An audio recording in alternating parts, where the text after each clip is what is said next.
Okay, so Business Tech South Africa says major international bank seals exit from South Africa. Hi, the name is Vidashi. Welcome to the African Time. Well, South Africa, what is happening?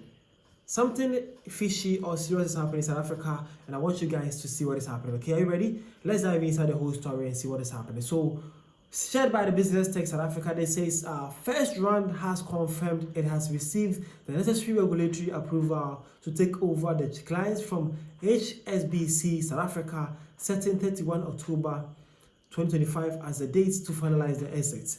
Under the transfer, HSBC's clients, banking assets, liabilities, and employees will be moved to First Rand under its corporate and investment franchise, Rand Merchants Bank. Now, UK-based HSBC Bank announced in September 2024 that it will be closing up shop in South Africa after 30 years. The group started its local operation in 1995. According to First Rand, the clients of HSBC South Africa are mainly subsidiaries of multi-internationals operating in the country and some large domestic corporates, making a good fit for RMB. Wow. Again, it says this will ensure that the transfer HSBS clients will have ongoing access to corporate investments, banking services in South Africa, the group said.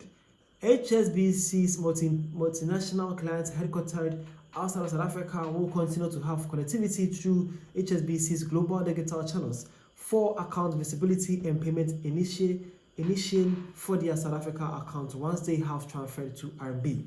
HSBC South Africa will still service its branch clients until the transfer of the businesses is completed. The full exit is expected to be completed by 31st October 2025. Chief Executive Officer RMB said the transaction fits with RMB's strategy to scale its corporate banking business and increase its share of multinational clients operating in South Africa. Okay, so the HSBC's bank is set to leave South Africa after 30 years in the country, that is since 1995. Okay, believe that they are moving their clients and their cooperative works to the First Rand Bank, a group under the First Rand Bank called the Rand Merchants Bank. Okay, so that is what is happening, and then it's believed on how the whole initiating process are going to happen have been shared by the Business Tech South Africa that I've already read out for you guys to see and understand. This is actually sad to see, and then we hope that things can be done perfectly, and then more people cannot be losing their jobs, and then the South Africa banking sector gets to be stronger and stronger. Okay, hopefully leaders can get to meet them and then get to find a solution to this whole issue. If it can be solved, they need to resolve it. If it can't, they need to do better so that they can attract more investors to South Africa, not investors who live in the country. After 30 years, that's too bad. Well, let's see what some South Africans think. You too can also share your point of view on the comment section. Let's see what you think. Now, this one says it's better to read and find out why.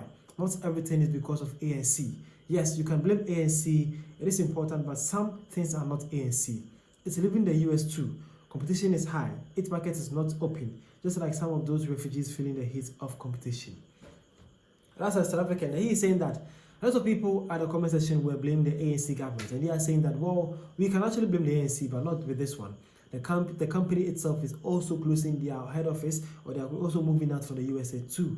So why are South Africans only blaming the ANC government? It's not only them, though they can be blamed, but this is actually not them. He believes that they are closing out because of a lack of competition. They are not actually manning up to compete with the banks like First Rand, like Standard Bank, like Stanbic Bank, lots of bankings in South Africa. That's what he is saying. Again, this one says, yeah, there's just nothing in it for the businesses if they have to offload 30% of their ownership to some random black guy simply because he's black. Well, that's some people also are sending the issue to far more different perspective. Okay, this one says sounds more like all these pricey international banks are finding the local competition a bit too stiff for their taste. Don't they do some market research before entering a new market? That is also a South African concern, asking that why are they even living in the heights like that? They didn't do any background checks or any market research before just jumping into the South African economy. What they did, they have been there for 35 good years. Just guess the competition is getting too high for them. That's why. Okay, and lastly, this one says their business strategy didn't work, buddy. They failed. Well, okay, so that is it. Some South Africans believe that it's not entirely the fault of ANC. They just failed to operate in South Africa. That's for sure. So we need to get that right.